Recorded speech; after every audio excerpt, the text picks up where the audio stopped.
Welcome to my YouTube channel. My name is Eric Johnston.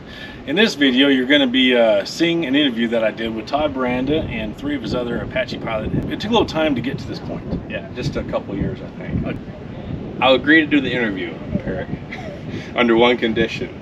I'm going to tell their story, and they can tell my story. I wanted all 4 of us involved. I didn't want to tell the story from my point of view. I wanted to tell their story. I wanted the experience to be what it's like as a cohort group and not an individual just would appear to be bragging about his experiences. So that's why I was so non-committal for the first couple of years, and finally got me tracked down, and we come to negotiate an agreement. So let's have some fun. Thanks for watching. I'm a trainer for Patriot PAWS. I've been doing this about 4 years. My training was done in what we call the prison program. That's how I learned to train dogs, was there in prison. Our partnership with Texas Department of Criminal Justice, TDCJ, is where we train the inmates how to train the dogs. When you go into this program for Patriot PAWS and you're training these dogs, you're training them for veterans.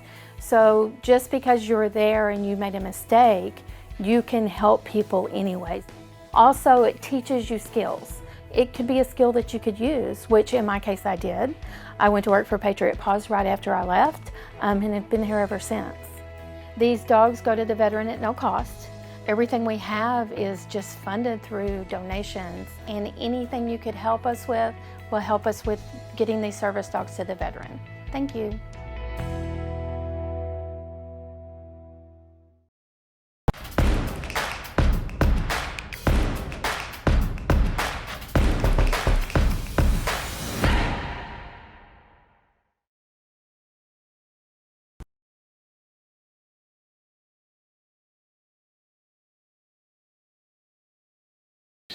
let's talk about Mark Parish.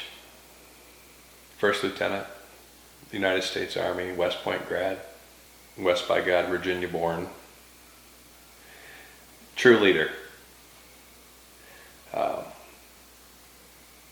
Couldn't have asked for a better start to my officer career.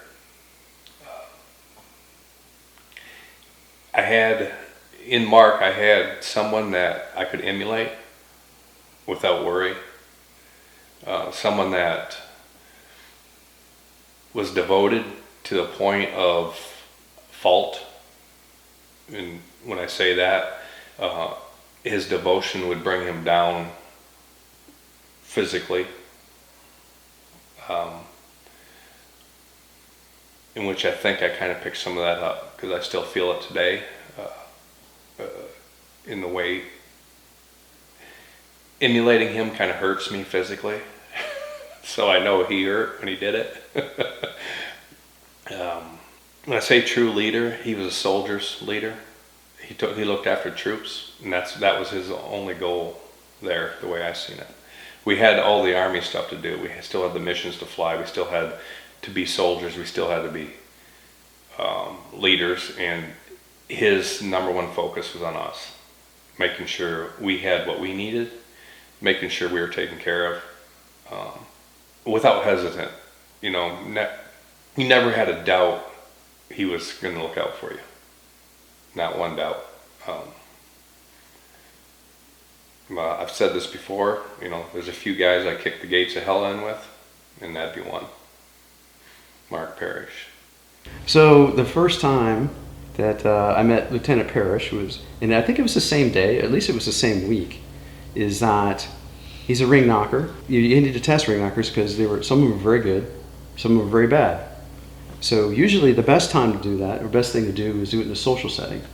So that Friday, we invite him to the club, right? There wasn't a lot of people, because we go early and, you know, sit at a table, because there wasn't a lot of people that had kitchen passes at that time.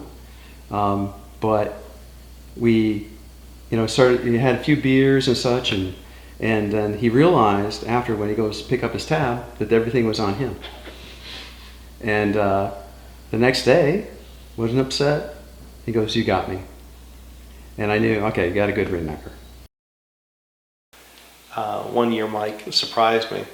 So we had just arrived, and he texted me and said, Sure do wish I could have a beer with you.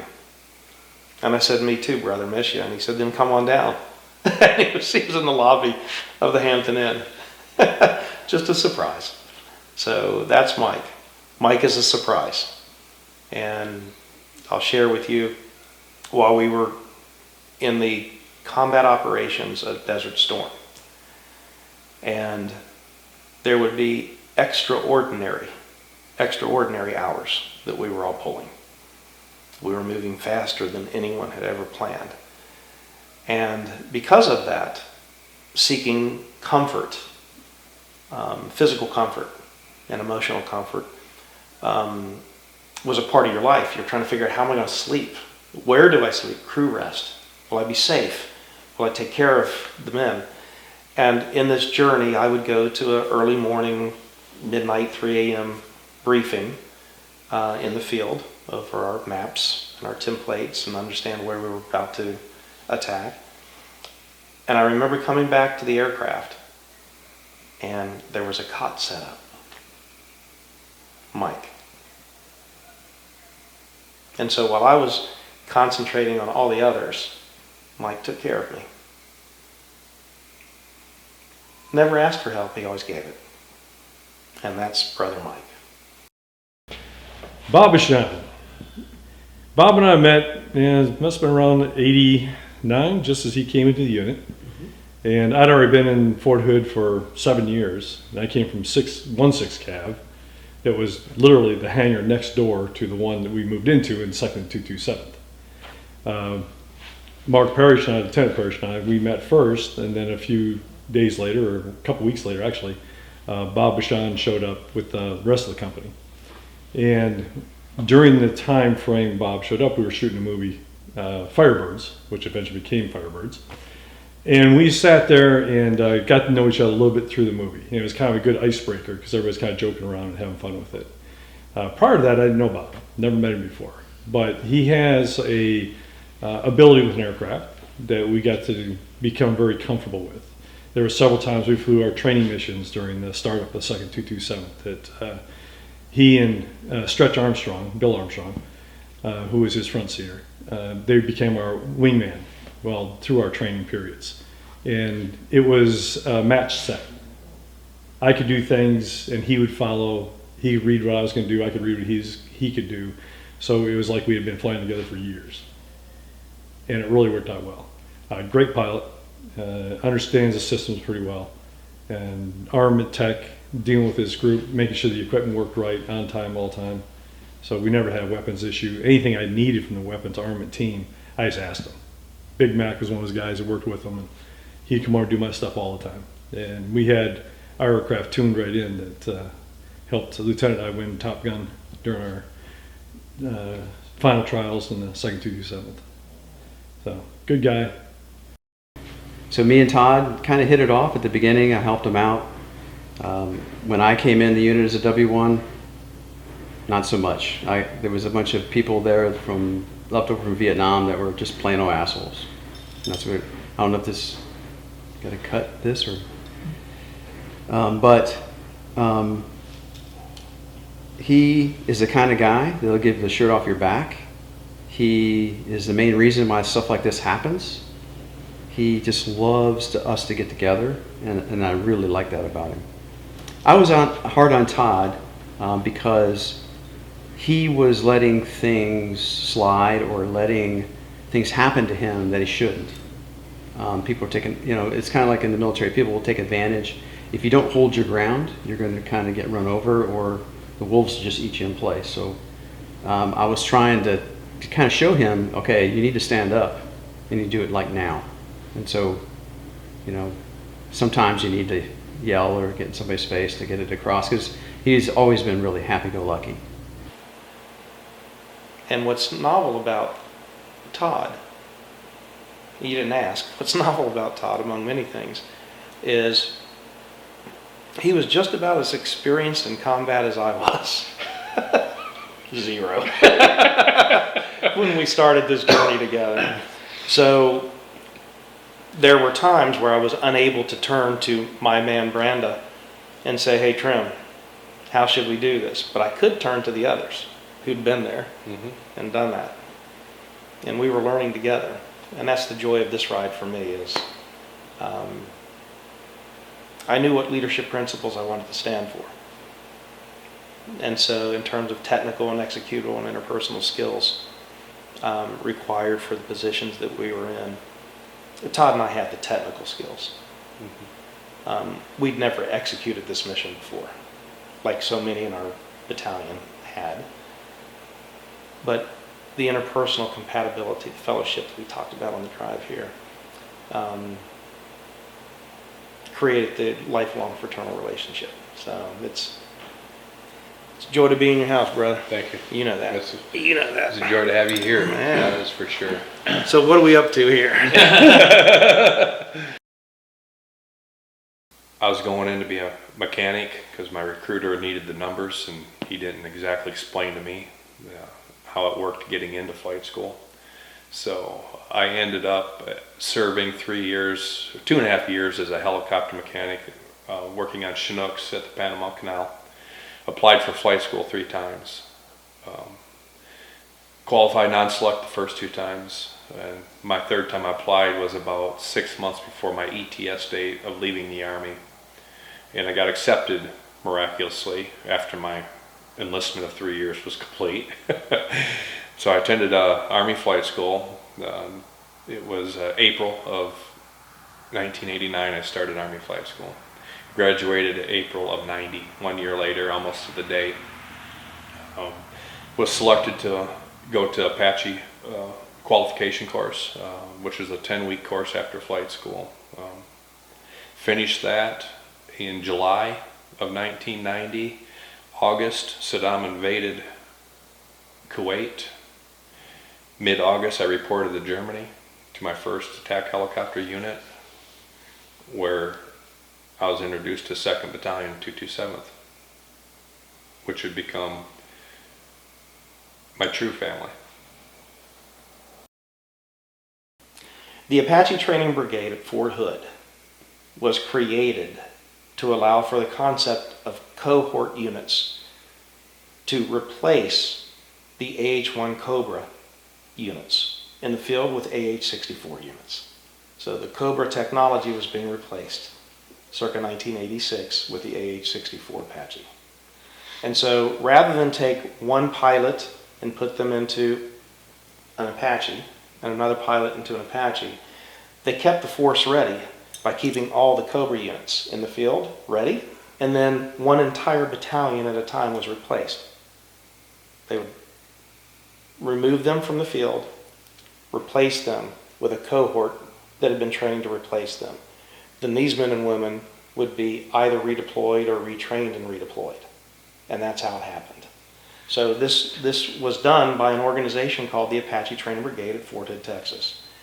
And so our battalion, the 2nd Battalion of the 227th Aviation Regiment, was formed in 1989. And we all came together at that time as a cohort. I was literally, because I was in the Apache Training Brigade for a year, I was the employee number 1. All right, so the first time I showed up at the 2nd 227th Alpha Company, we were movie stars, so we were shooting a movie, worst movie on the planet, but we had a blast doing it. My girlfriend didn't like it, but you know, what the hell. But one thing that became very clear very early on is that this is my 2nd Apache unit and 3rd Cobra unit, was that these guys were different.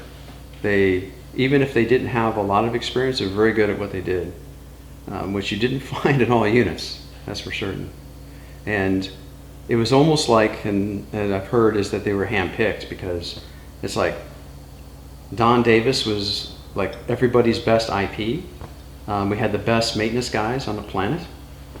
I'm an armament guy. I walked on the armament shop, and it's like it's like, oh sir, we have everything going pretty good.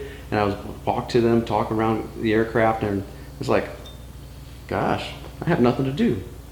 And of course, I didn't tell the lieutenant that. Mike Armstead. So Mike and I were employees number 1 and 2 for the 2nd Battalion, 227th Aviation Regiment. And I remember the day. I'd already been there for a year when, as part of the Apache Training Brigade. And since I was assigned then to this new cohort unit of just around 300 people that would be coming together to create the new organization, I was given the key to the hangars. So it was a giant key ring, and it had all the hangar keys onto all the doors. I had no idea what I was signing for, but like a good soldier, I signed for them. And I was sitting in the hangar wondering what the heck this key's for and that key's for when I heard footsteps coming down the hallway. And none other than the employee number 2 would be showing up. And so Mike Armstead walked down the hall and said, and I said, "Excuse me, can I help you?" And he said, "Well, yes, sir, I'm looking for Lieutenant Parish." And I said, "Well, you found him." And he introduced himself as CW2 Mike Armstead. And employees number 1 and 2 had arrived. Since I'd been at Fort Hood for so long, after 87 to 89, with 1/6 Cav, orders came down to go to the 2nd 227s as a startup for attack helicopters battalion going to Germany. And that's where I ran into this group of guys. So what I'm going to describe is the issues I've had with it over the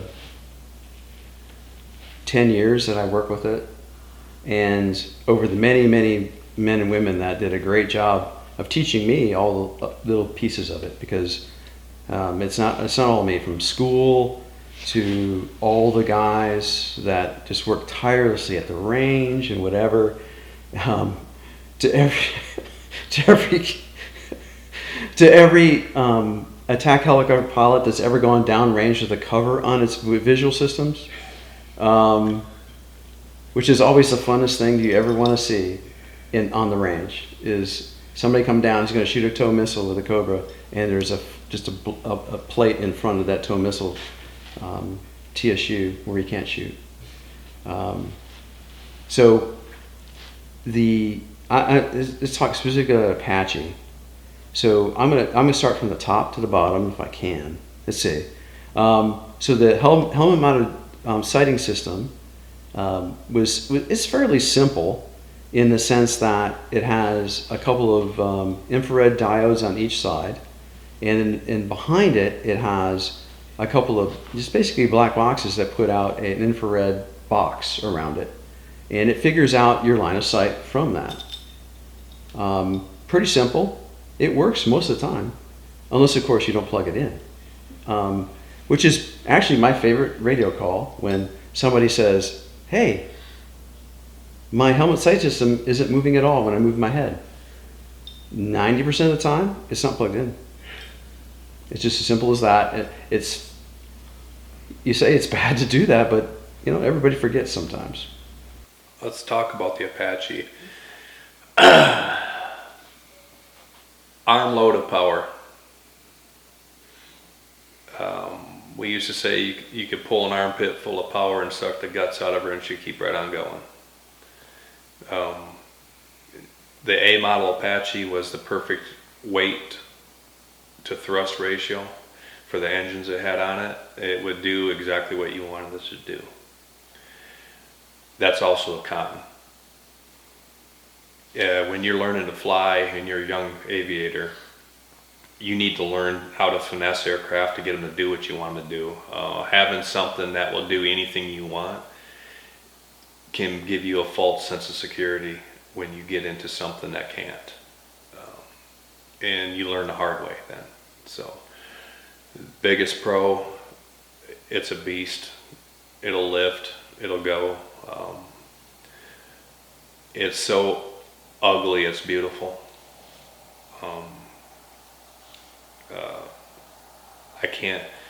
There ain't nothing else like it to fly. There's nothing else like it to fly. You can take these new Raptors, these whatever you want to call them, and it's not an A model Apache. That's the only way I can explain it. There's no, an A-10 Warthog, it gets a little close to us, but it can't hover. She can't hover. And she can't stay on station like we can, so. The Apache has a lot of power. That was one thing nice between the Cobra and the Apache. The power was there. You put full load of ammunition on it. It would do what you wanted to do. And you could take it anywhere you wanted to. It had the radar, altimeter rods to give you a good idea how high you were. And through the majority of the conflict of Desert Storm, we never saw double digits on the radar. We kept it down at below 10 feet at high speed, and it's all night. We avoided radar, we avoided ground fire, we avoided detection. We saw them before they saw us. Made a very effective weapon. Yeah, so the Apache engines are GE, when I was in, they were GE 701 engines. And recollection is that it's 1,632 horses for each. And so the aircraft itself was designed for 2 pilots, and we'll differentiate that. 2 pilots to fly an aircraft that could fly fully mission capable on 1 engine. And then it had 2. Nah, it had 3 because of the auxiliary power unit. But if you add up the 1632, and there's 2 of those, that is the symbology behind the 64. So the Apache was designed with redundancy. 2 engines, fully capable on 1. 2 pilots.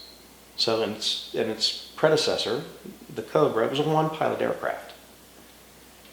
This aircraft is designed with a primary pilot station and a primary co-pilot gunner station. So the PLT and the CPG, as we were known. Tandem seating with your eyeball through the translucent lens. Your eyeball was 3 feet down and 10 feet out on the nose of the aircraft, the forward-looking infrared and direct view optics of the Apache. But everything was designed with redundancy. And this was prior to fly-by-wire or digital technology. So the idea was that if one cockpit or the other was lost in operations, that the other could fly the aircraft and still remain fully mission capable. So while there were primary positions, every one could do everything from both locations. Flying in combat was one of those things where, this is the way I look at it with aircraft in general. It's kind of like your car or anything mechanical, is that you got to get to know it really well. And Apaches have their own personalities. All of them do. If you get Todd's, you got to kick it, right? If you get Mike's, you gotta do something with it, and you gotta fix it, right? You get mine, you gotta just swear at it and throw stuff at it, and it'll work, right? So it's just one of those things, is that every one of them has personality. It's not quite like that, but the analogy is that when you power it up, it has to be powered up a certain way. When you do things procedurally, the checklist says this, but no, do that then, because then you're actually going to get off the ground. Because if you do it like the checklist says, it's not going to happen. So one of the big things is, and I always thought this was always true with Cobras, is that you should have the same crews flying the same aircraft usually, because you'll be more successful. Because if you just go by the letter of the law, you're probably not going to fly that night. Especially if you flew Cobras first. It was like, this thing is a very forgiving aircraft. And you don't have to finesse it everywhere. It just basically goes where you point it. It was new. Cobras weren't new. And the Apache was, it was just forgiving. Obviously it has dual engine, but it wasn't, lack of a better term, a Cobra was like a flying door at times.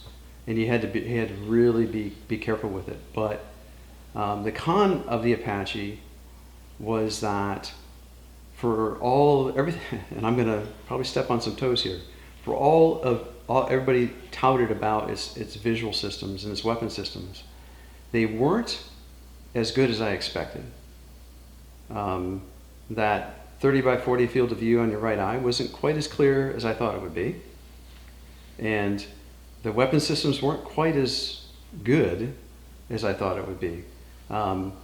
There's some irony, right? So in Cobras, you have to bring into account when you shoot all the different angles, the direction you're shooting, whether you're ascending or descending, you're shooting left or right or in front. And it's like, oh, the Apache takes all that into account. Not. You still had to account for all that stuff.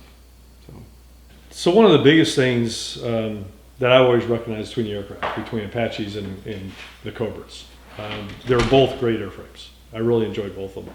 Within the Cobra, again, the 4 different variances, there was major differences between flying the 4 different ones.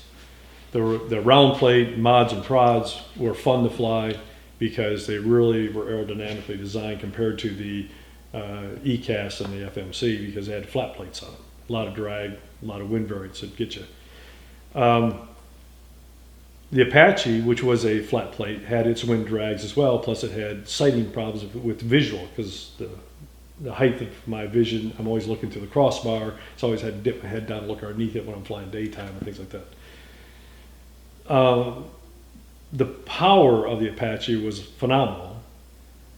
Like Bob had mentioned earlier about the finesse of a Cobra, it was underpowered, so you could overload it very easily. So you always had to watch your ammunition and fuel mixture. High temperatures outside, that kind of stuff made it hard to take off. Many times, leaving a forward rearming position in a Cobra, you'd have to pull in full power, let it sit there, burn off gas before it started getting light on the skids, and then you'd run it forward to get the skids along the ground to break through effective transitional lift to get the lift off the ground. And you couldn't carry a full load of both. The Apache you could. You could put everything on it and carry it, it wouldn't bother it. The nice thing about flying the Cobra before the Apache is you learn finesse. You learn how to manage your power in your control surfaces without over-torquing the aircraft. In the Apache, a lot of people that flew just the Apache would pull full power in every time and get themselves in trouble eventually in high altitudes, high temperatures, wind conditions, things like that. Where with the Cobra, you always managed it. You could do full climbs into return to targets and back out again without having to adjust your collective for power. And things like that really made a difference. The weapon systems, of course, in the Apache were more sophisticated. In the Cobra, we yanked them all out. We used basically eyeball, Kentucky windage, and a grease pencil marker on the windshield. In the Apache, it was supposed to do it all for you, but 99% of the time it didn't. So we always judged by Kentucky windage. I always judged by Kentucky windage, even though the Apache was telling me to do one thing, I generally did something different. And most of the time hit the target first shot. Where with the weapon systems, they might not let you do that. And a big reason would be crosswind. We were doing gunnery exercise with rockets, 7.62s. In the Apache, you're down behind a hill, you're protected by wind. The weapon systems doesn't recognize that. You shoot and the rockets would hit the wind as they go up past the mountains, and they'd veer way off target. So old Cobra days, you'd see that. You'd see the trees moving, adjust your shot into the wind and let them hook back into target. And we did that many times with Lieutenant Parish in the front seat. Make them wonder how the hell you did that. Also, what plays into it is that thank you for these glasses, because I flew a lot of night vision in my right eye. That's part of it. It doesn't do anything weird anymore, but. So what we wore was called an IHADS, the Integrated Helmet and Display Sight System. And so the IHADS would have attached to it a umbilical cord to the seat. Now that umbilical cord went to the fire control computer. So the FCC wanted to know where your head was when you put on your integrated helmet and display sight system, which effectively was a 1 centimeter by 1 centimeter lens projection, which when then touching your eyelashes, so you snap it into your IHADS, rotate it down and move it to your eyelashes, and your right eye would then see a 40-foot by 40-foot display of what the nose of the aircraft was seeing.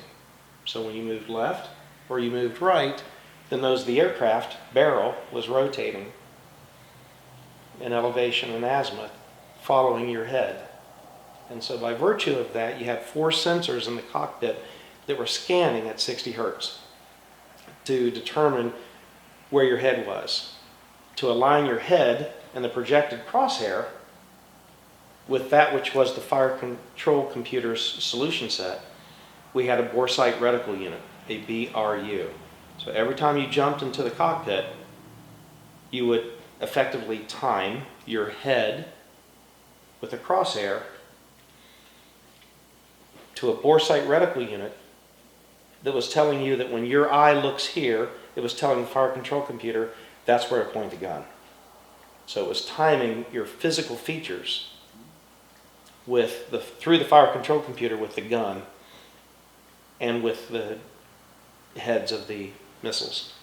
So you could actually tie in, your fire control computer could tie in a line of sight from your head or from the nose of the aircraft or from the rails on the aircraft with the missiles. So the missiles would know where you were looking or where the aircraft was pointing, and the gun would know where you were looking or where the aircraft was pointing, and the rockets did as well. It was all tied into your helmet. So the 10-week Apache qualification course has a phase called the bag. The purpose of the bag is to teach you how to operate in the safety of an instructor pilot guiding you in daylight, but for you it's a fabricated nighttime operation. So the bag, the reason it's called the bag is the pilot, the newbie, is put in the back seat, the pilot station. The instructor pilot is in the front seat. You are flying the aircraft, but you're flying the aircraft with leather and Velcro strapped to every window. It's nighttime. You have no reference. The Apache is designed for right eye dominance. Everyone can do the test. Open your eyes, point to something, close one eye and then the other, and you'll determine the eye dominance. And so if you close your left and the target doesn't move, your finger doesn't move, you're right eye dominant. If you close your right and it doesn't move, then you're right eye dominant. The Apache is designed for right eye dominant pilots. Your eyes operate independently. At childhood, when you are born, at birth, your eyes are independent. You learn binocular vision. You learn. It's a learned trait. Some children don't, and they have a floating eye. So how fun to be at the officers club on a Friday night for a student pilot who's in the bag. And you're talking to him and his left eye is doing this. It's true. It's absolutely true. Because that left eye is used to looking at nothing, and it gets lazy again. Your right eye is 3 feet down and 10 feet out, looking at whatever that forward-looking infrared, day-view optic, and direct TV, 3 sensors on the nose of the aircraft are looking at. Your eye is out there. Your left eye doesn't know that, and it free floats. And it's hilarious when you're in the bag. You know when one of the guys is in the bag, or gals is in the bag, because that left eye just can't help itself, freely floats. And night vision was, it was built for long range, so you could see out. You could see much more than 3 or 4 kilometers very well at night, unless it was a desert and it was clear. You could see further than that. Or if it was in Germany, you could see more than 200 meters, but that's beside the point. But the it was, because it had a flat plate on it, I think was part of the problem. It attenuated a lot of what was going on. I knew it was a problem because the laser came out of that side, and we had a lot of problems in Desert Storm with refraction of the laser, and that was part of it. Is that it didn't refract it very well, and it hit, you know, the lasers basically hit the dust coming up, and we did a lot of worm burners with Hellfires because of that. Hopefully, because I flew an alpha model, that the Ds are better. I don't know. I've not flown one, but hey, that's cool. So we go down to 30 millimeter. So the 30 millimeter was very intriguing to me because I was an armament tech for 5 years with a Cobra, which is a 20 millimeter, and it's a Gatling gun. So it's 3 barrels that spin. The range isn't nearly as far, but it was fairly reliable.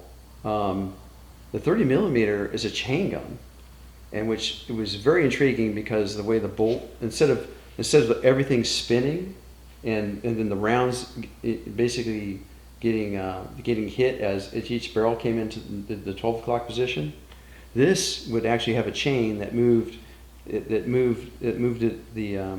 breech around and then shoved the round in and fired, and it would just move the chain.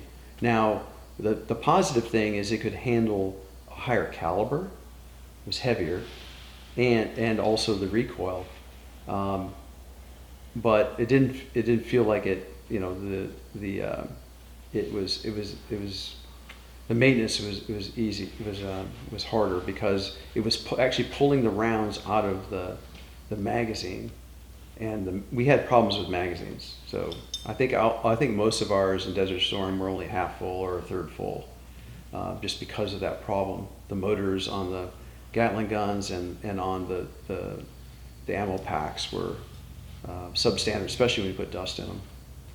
Hellfires, pretty straightforward. We didn't have a whole lot of problems with them, just the refraction I talked about.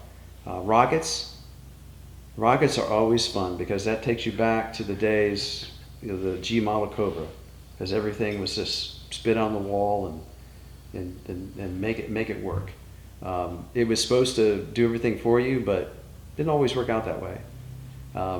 One thing I did like is that when we started flying Apache, we just saw more Mark 66 motors, which are much better, had a better range. Also had better warheads. Instead of having one, we had 13. Got to step back into training a little bit, because we trained to fly that way. Did we know we were flying in combat? I think we did consciously, we knew, but I think all of our actions were more subconscious into what we did. It was beat into us, it was trained into us how to operate that aircraft and what to do in whatever situation. It became part of you. Your wingman was part of you. You knew what your wingman was doing. He knew what you were doing. We stayed wingmen.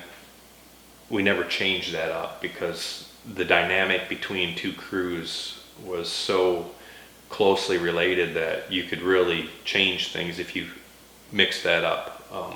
Yeah, we had standard operating procedures on how to be a wingman for somebody, but in order to be an effective wingman, you got to be able to be in his cockpit while you're in yours.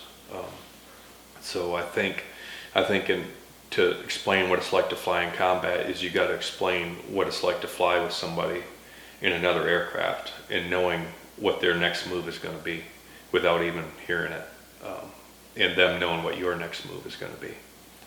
For what would be the light team leadership role, so Todd and Todd Brandon and Dale Stroud would become the wingmen.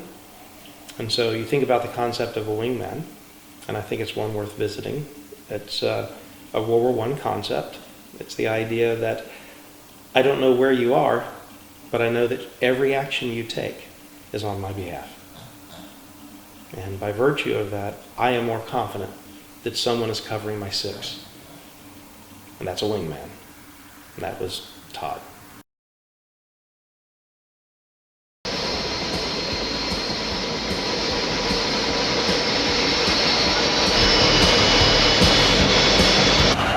At 6:20 hours on the morning of February 25th, 1991, the 2nd Battalion, 227th Aviation Regiment crossed the Iraqi border. The 24 Apaches and 13 Scouts were screening the right flank of the 3rd Armored Division. About half of the $12 million cost of an Apache attack helicopter is for electronic equipment to enable it to knock out enemy armor in complete darkness.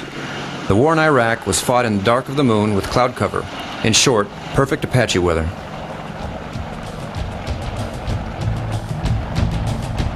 After sundown on February 26th, the second day of the attack, the 4th Squadron, 7th Cav ran into heavy resistance.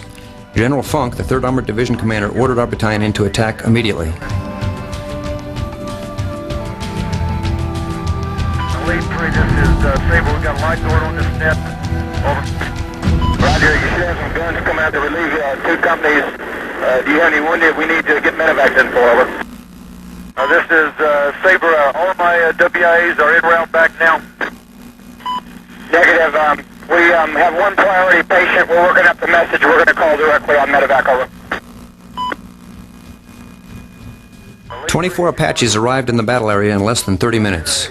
12 attacked immediately, and the other 12 awaited their turn. They were 2,500 meters east of the 7-2 grid line.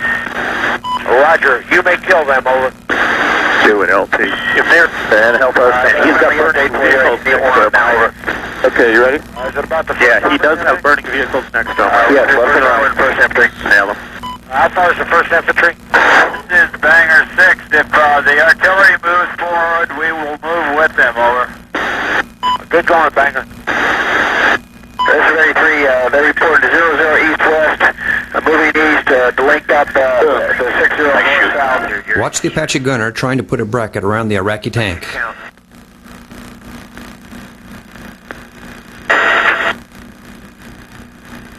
Success. The target is bracketed. Now the automatic target tracker will keep the crosshairs on the target. Shoot another missile. Did it go ballistic? Yeah. It just hit him. Get the next one. Oh, jeez. Go on the laser. My idea in the military, what really it taught me, is that be open and honest. If the mission requires it, either you go through or around people. And a lot of times I went around people, but you got the mission done just because it was important, especially when people's lives were on the line. We're probably going to the same range that I lost your asses in for Top Gun. But actually I spent an extra couple days on that aircraft that week. So what happened is that AVIM said, no, we're not going to repair that box like you've asked. We're going to send it to depot and get you a new one. Well, when's a new one come in? You know, in 9 days or whatever the hell they said, right? And so it's like, oh, okay, could you give me the box back? No. Well, why do you want to give me the box back? Well, I know somebody. Well, where do you know him? Over at the depot that's over on post over there. What? No, you can't do that. Well, just give me the box back. Give me the paperwork back. So I walk the box over to the depot they had in Fort. They had a little depot on Fort Hood that I knew about, and of course, there was a couple of guys in there that I had a few drinks with at the officers club a few times. So I had a relationship with them, right? Yep. And so I walked in. I think it was an SEA. I actually set it down and said, "Hey, could you guys look at this for me? You know, don't spend, you know, if you have other stuff to do, that's fine, but, you know, if you got a couple hours, you know, I'll leave it here, I'll come back tomorrow. Just take a look at it. I think there's a, and I think I actually, what the analysis was on, it was a bad board in it or whatever. And I came back the next day, it was brand new. And walked away. And I went around it, and you know what? Those AVM guys were livid. They went to the colonel. Actually, like, no, General Brady, I think is where they went to. Or whoever the general was of the group at the time. They were pissed. It's like, why are you upset? That's what always got me about it. Why are you upset? You could do the same thing. Yeah. Why don't you do the same? That's what always confused me about it. In the Army, it was like, this is the way you do it. Rigid. No, you got a depot over here that actually has some guys that are pretty good at this stuff. Right? And they can do depot level work. Just take some of the boxes over there and see if they can fix them. That's why they're there. Yeah. Oh. Whatever. That means they can't go home at 3 o'clock every day. You know, I listened to you, Bob, when you were talking about the schmal that night when the tent was getting blown down.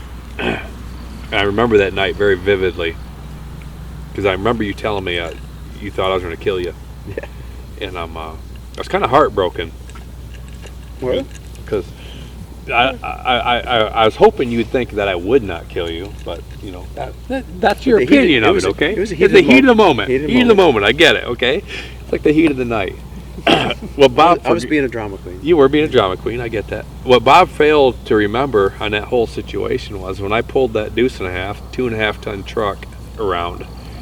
He did not know as that steering wheel was chained with a chain and lock, so it couldn't be steered. I knew the next day that was the case. I managed to get it around after multiple backing up and forwards to get it next to the tent to hold that tent up. And I just wanted to throw that in there because my driving's not that bad. And trying to drive a 2.5 ton truck with a chain steering wheel, that's a challenge. And about 3 in the morning with blowing rain. That's because you were stealing it. I was stealing it. First sergeant didn't realize I had taken it even. Sergeant Jack. First Sergeant Jack. Yep. Because I think what he told you the next day is that Mr. Branda, I heard Mr. Bashan said you almost killed him last night. Yeah. Because I was up drinking coffee with him the next morning, and I told him about the incident. He goes, because he was talking about the Shamal, and yeah, we dropped it. He goes, how in the hell did a deuce cat go over there? So I told him the story. And that's how we got it. Yeah. Well, Jack was a good guy, though. Yeah. First Sergeant Jack was the best guy to have. He was the best first sergeant I ever had. Yeah. He would do anything for you, and he was part of the team. You want to talk about giving your shirt off his back? Yeah. He was the one that told me when I was getting out at 15 years. He goes, "Sir, you do great. You're half civilian already." Oh. Yeah, he was. I wish he was at the reunion. Yeah. I've talked to him multiple times, Have you? and yeah. He's still down in El Paso? Yep, still in El Paso. He's doing great. He's teaching tennis. And the guy, he invited me to play tennis with him one day, and I realized shortly after that I was nothing but a moving target for him. It was funny. He was trying to build me up. He goes, "Sir, you're a great athlete. You do all these triathlons and stuff." And he goes, "Let's go try some tennis, because that's my thing." Yeah. I looked at him. He goes, "I know, but humanly." Yeah. And so he played me. He had me running back and forth. Yeah. And then he started hammering me. Yeah. And it's like, dude. This Does man. it make you feel good? He goes, "Yeah." In volleyball. First Sergeant Jack. Volleyball. Yeah. He was probably 6'3". Well, that's why we did so well in the volleyball tournaments. Yeah. Jack 6'3", 30-inch waist, and he was from the waist up. He was nothing but a V, and it was solid muscle. This man was amazing. I told him one time that's why I learned how to run so fast, because of people like him.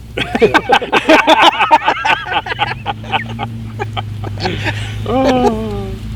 Yeah. Yeah, the night gave me that, too many Jägermeisters that night. That night that Bravo company landed on our tent. Oh. And broke the main beam on a, what was that, 15-man tent, 17-man tent, what was it, our GP medium. Yeah. And it fell on him. Yeah. And hurt him. That was one of the reasons that a lot of us wanted to go over and find out who that guy in Bravo company was. Yeah. Will remain nameless tonight. Yeah. Take a few words, but yeah, he had that first Sergeant Jack had that much respect. Yeah, that night was I remember it very clearly. Dale and I, we all were coming back from a range, a test range to make sure all the weapon systems worked in Saudi Arabia.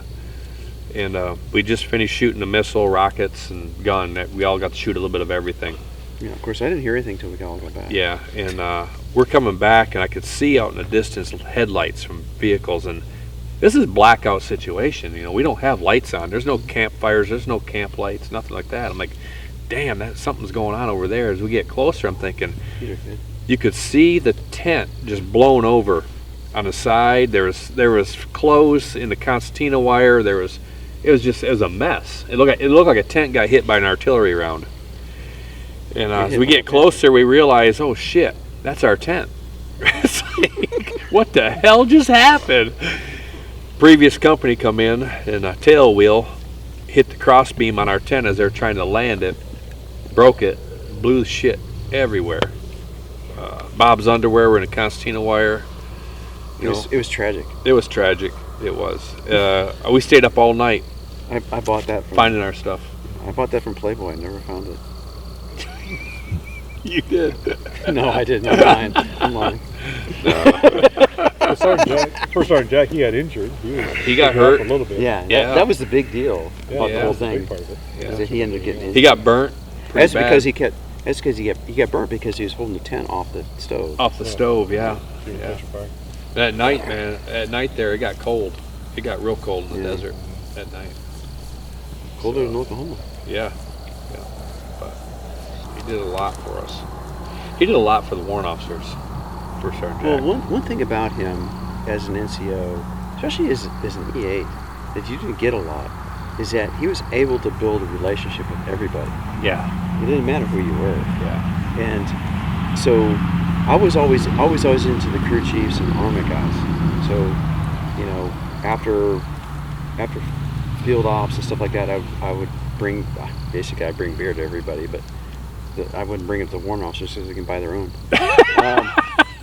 But so I did that, and I would sit and talk to them, get to know them, and he always come up and say he was always appreciative of that. And it's like, wow, it's the first time a first sergeant ever noticed that. Yeah. Right. Because these are the guys that do all the work. We just sit around and bitch about stuff. Yeah. All the time.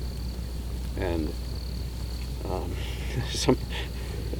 some of the memories of being out in the desert though are hilarious. At the same time, they're tragic. You just talk about a tragedy of the tent getting hit by the tail wheel. Yeah. But some of the funny stuff. Remember the Brits that were with us? Oh, geez. Oh my God. Those guys. That was like. That's got a long story to that one. That's a long story. Yeah. So we had the British next to us. That was hilarious. Yeah. Those guys. Because they would fly over and moon us. Yeah. I think that maneuver they did actually is in their training manuals because they were very good at it. And Is that the first time they ever did it? it's not the first time they've done it. I can guarantee you that they did that very well. Yeah. Bared their ass. Yeah. Yeah. One of the things that always got me is flying. All of a sudden, you come over the top of a berm, and there would be like 12 people with white flags. Oh yeah. Yeah. And not just white flags. When they would see us, they'd be down on the ground. Yeah. Dude, Dale and I and were we just coming be back. calling it in, right? We were coming Say, hey, back we got people forgiving here. We got people giving up here, and Yeah, here. yeah. And it's like, no, we don't have enough helicopters to get them out of here. We were coming back. It's daytime. I can't remember what mission it was, but we were hauling ass back, and I mean, regular timber was clicking 5, 6, 7 feet. Just smoking it back because we were pretty much Winchester on ammo. I look up and there's no shit. There's 2 dudes standing up in front of us with their hands up, and if we would have stayed at 5 or 6 feet, we would have run their asses right over with the helicopter. And it was like we both broke off. I think it was different directions. Come back around and white flags are up and rolling, and got the gun on them, and like hell, they ain't no threat now. It's So like, it came down to it. We should have had Chinooks following us, picking those guys up. Yeah, all they wanted was food and water. No, we're bustling they that were one day, done. and we come around that little berm, and that ZSU 23-4 sitting out there. Smoked that bitch. It's Well, what toast happened up, is, so- like, Yeah. all 9 of us saw it at the same time, and all of a sudden you couldn't see it. And it wasn't you just couldn't see it. You couldn't see it for a minute, Yeah, that was. and all of a sudden it was there, and it was like actually a guy laying on top of it, and it was just a Hulk. Yeah, it was done after that. Yeah. But yeah, those are the fun ones. Yeah. So, it's one of the stories we have to talk about is the night mission Yes. and the thunderstorm. Yes.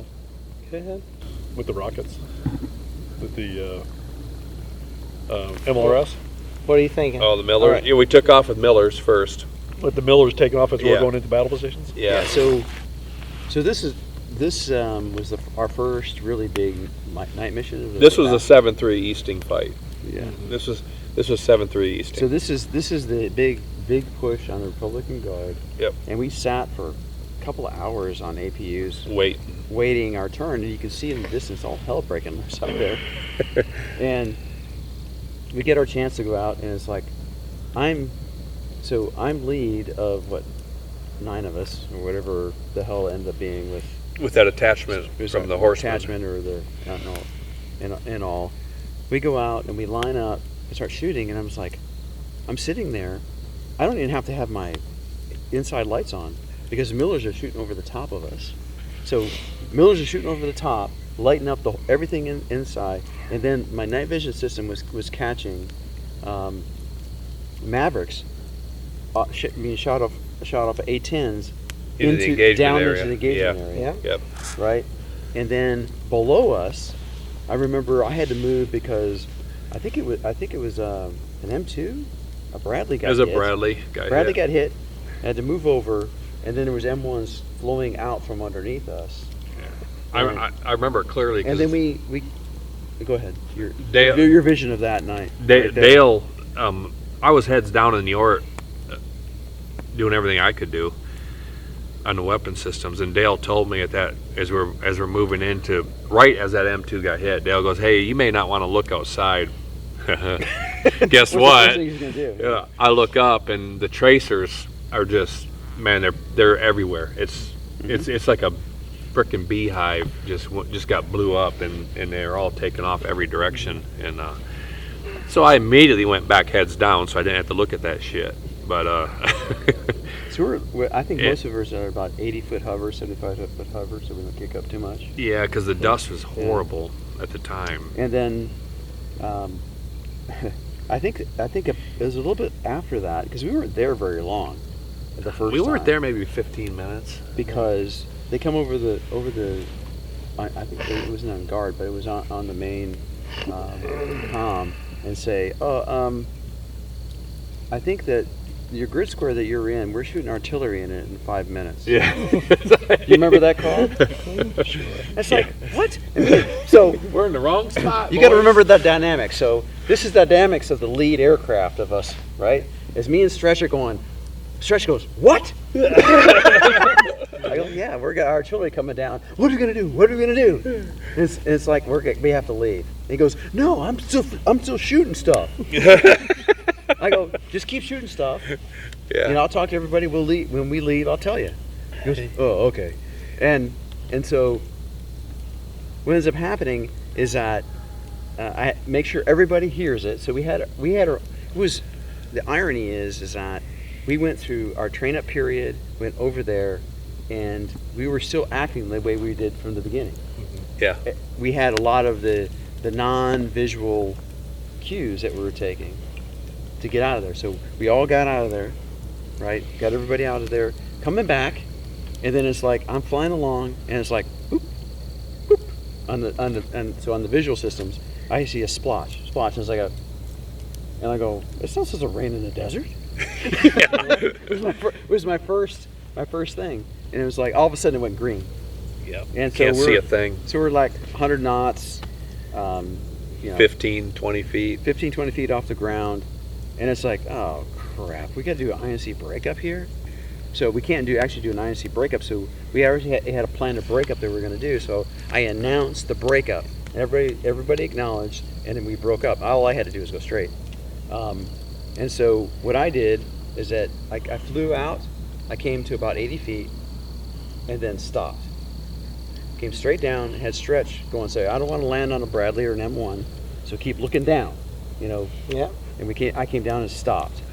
And then in my mind, it's like, hey, everybody's cool. Nobody said anything, and I think everybody's down. And then once the storm was only like 10 minutes, 15 minutes long. Really cool. So it's like, okay, I got to round these guys up. So get up, round it. It's like, oh, I got to fly around. Do you see me? Yes, no, yes, no. Get everybody wrangled back up and get back. And we got back to the FARP. And that was like, we go 3 more times? Two at least. 4 turns total. So Was it 4 turns Yeah, total? we went 3 more times. 4th turn's when we sat down. And that, to me, was like, okay. I don't know. Can I say I loved it? Yeah, you can. Because up to that time and after that, you train for what happened, right? And everything worked out.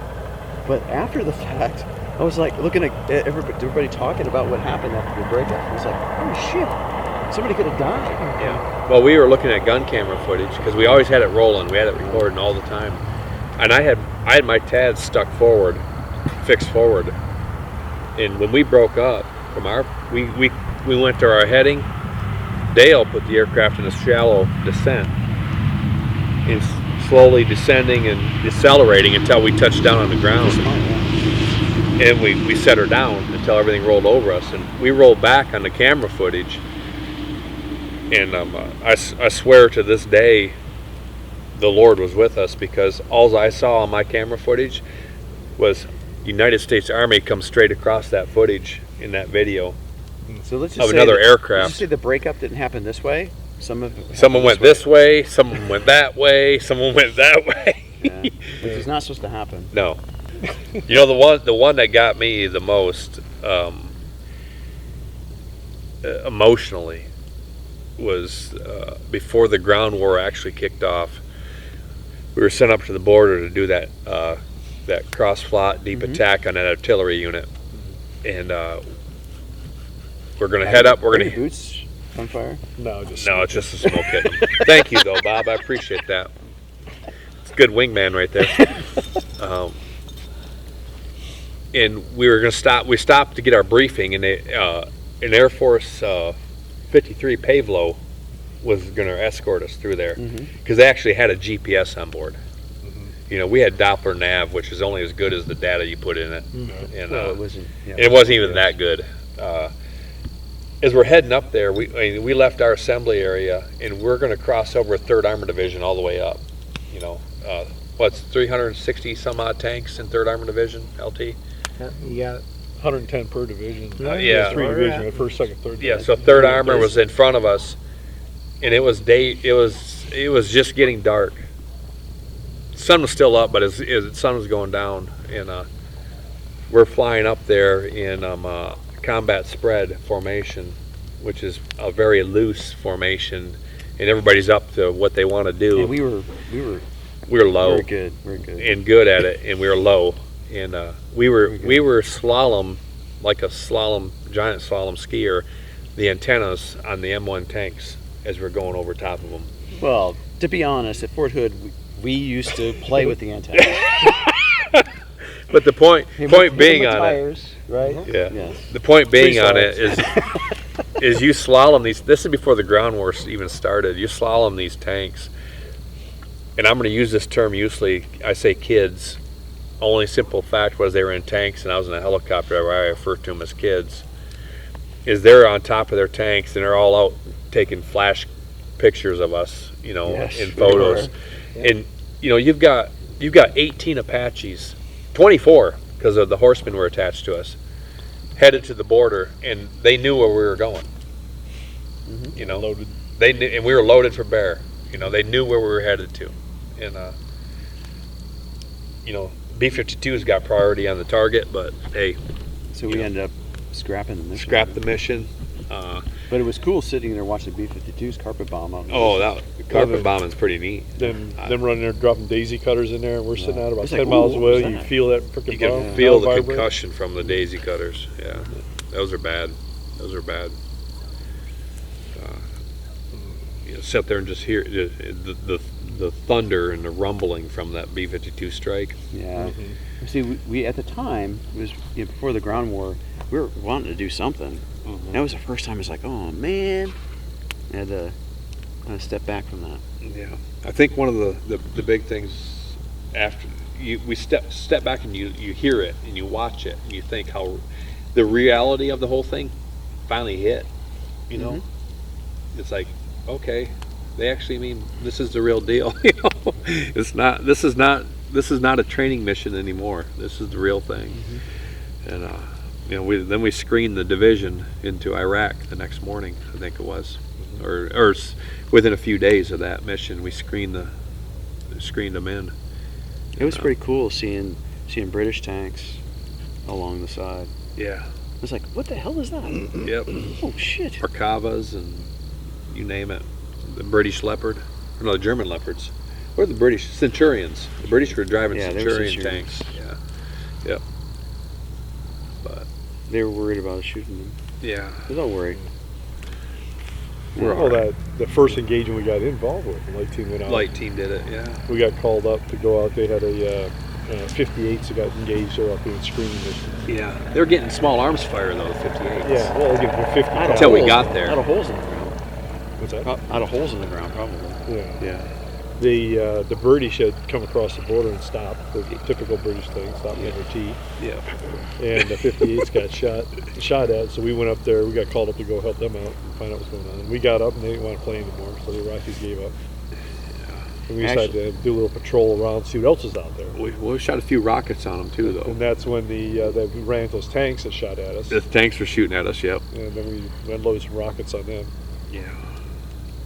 Yeah. And as we came back, the British were just now coming forward, so we went right across the British front as they were finally getting in their position. Yeah, one of the things that there was nobody out there like us, so so the only risk was we would accidentally shoot somebody else, but the only really helicopters that were out there en masse were Apaches. So the rest of the force was like, okay, that's friendly. Yeah. So we didn't really have to worry about that. If somebody shot at us, there was something. It was not a friendly. Yeah. Yeah. The friend or foe was not that hard for us. And this was like the day mission that we went out. What was I ended up having to call it where we end up calling 26 Cav. 26 Cav came and relieve us. Oh, yeah. What was the name of that mission? They actually had a That name. was the day after the 73 Easterly battle. Yeah, that was the day They after came in to relieve 73 us after we're Eastern, doing yeah. mop up Yeah. because they didn't get to shoot at anything. Yeah. And then they came in as we already finished up mopping up, and they came They in start shooting shooting stuff rockets at and friendlies. taking firm kills. It's like, dude, it's dead. Yeah. No, they rolled in and started shooting rockets off, and it was a friendly convoy out there in the front Yeah. that they were shooting at. We were shooting stuff that was One of the big. things that was ironic, and was funny, is that all of our scout pods are so gung ho. We're out in front. We're doing all this stuff. We talked about this earlier. And the funny thing is like all of a sudden they were nowhere to be found. It was like, where the hell did all of our scouts go? And so he goes. Remember? You know, I don't want to be in front of you guys when you start shooting. It's too loud. I remember Wernicke was going forward and said, "Keep going." It was like there was a line of like 2 tanks that we saw coming in, and it was the 2 tanks that Stretch and I got, and keep going. You know, they're out there. I want you to take a look at them. We could see what they were. And he goes, no, I'm coming back. It's like, well, dude, what the hell? You're supposed to be out there. You're a scout. And so what we did after that, they were radios for us, right? We would tell them, hey, call back and tell them this. Yeah, we put them on perimeter. Yeah. Fly the rear, see if there's anything behind us as we got to worry about. Yeah. That kind of stuff. Which was nothing. You know, the funniest part I remember about the Brits is the story about the hovercraft. Oh. Go ahead. Doing border patrol. So this is light team. I missed out on this. Yeah, Because we're no, sitting that on our was- ass waiting for the tanks to hit, and they get to go out and do shit. We didn't get to do. The whole thing is that the day after the end of the war, the official ending of the war, we were still up in Kuwait, northern Kuwait, and in Iraq area. And we were given orders we were to in take light Safwan area, team, take light team and go to the coast to find out what's along the north edge of Kuwait. We'd never seen Persian Gulf. No. Yeah, never seen the We'd water. never seen the water. Other than Dahran, that area. Yeah. That was it. We'd never seen the Gulf. So we take light team, we head across, and we're spotting artillery pieces along the way and all kinds of stuff that had been abandoned. Chris Batt was with us too. I can't remember who he was flying with. Yeah. But, He was flying with me. Was you with It you? was me and Chris, yeah. Yeah. And he was spotting out he was an ex-artillery officer, so he was spotting out artillery pieces and munitions down there and stuff like that. And as we got closer to the coast, we saw a hovercraft.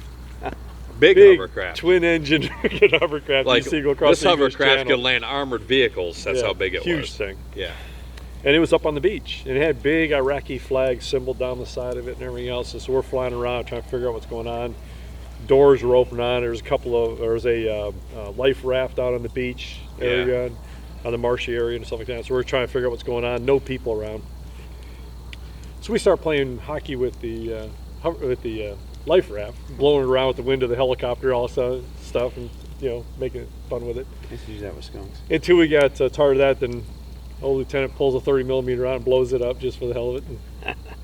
And then we decided we didn't want to leave the hovercraft there, so we put a bunch of 30 millimeter round down the side of that darn hovercraft and set it afire and blew it up. I do believe we put some rockets in it too. Yeah, I think there might have been a couple rockets that went into the hovercraft. So we get done with that, we go back and all that kind of stuff, and about a month and a half, 2 months later, we ended up going down to Camelot, which is down just north of Kuwait City, along between oil well fires and Highway of Death. And that's when the Brits come by. Yeah. And the Brits come by there and they land because they saw us, and they come in and land and they start talking about it. And they start going off about this hovercraft that they were going to take back as a war prize. And then when they checked out, it was all burnt to shit. Some asshole blew it up. We didn't have the heart to tell them we did it. That's why they're still our friends.